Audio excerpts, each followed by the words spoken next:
Isa pa rin ho sa aking natulungan na gumaling ang kanyang sakit ay isang lalaki naman ito, no, na nagkaroon siya ng problem na diabetes.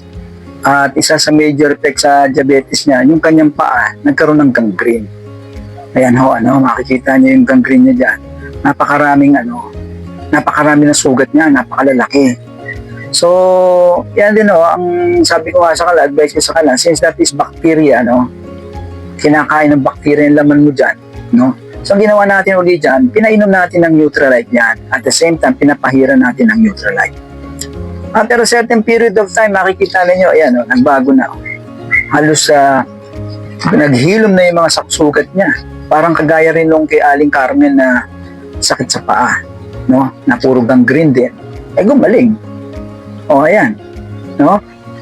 Now, meron pa tayong isa pa. Ito pa rin, na ito naman, isang babae naman ito na hindi malaman kung bakit maraming galis na sa paa niya at sa kamay niya na nagsusugat at masakit, So ayan din, ang ginawa natin dyan, pinahiran natin since bacteria din ang cause niyan Bacteria.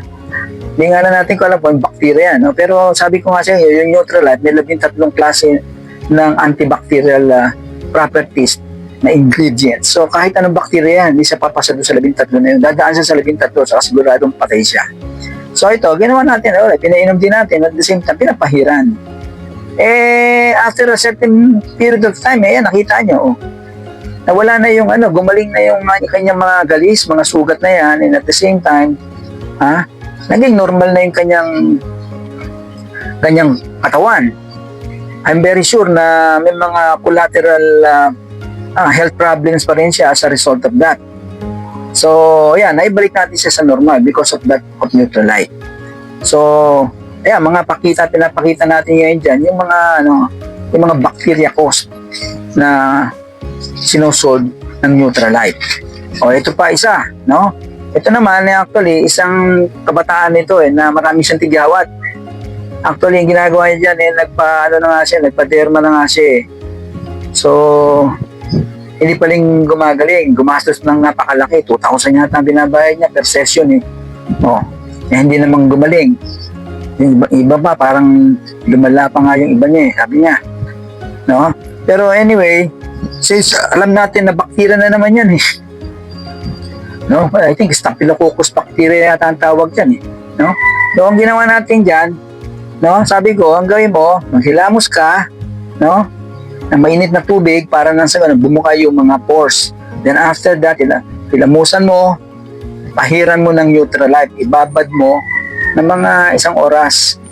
Everyday yan, bago kang matulog. Pagkatapos, uminom ka rin ng Neutralite. I think 1 tablespoon lang yata, tsaka morning and evening yun binigay ko sa kanyang dosage.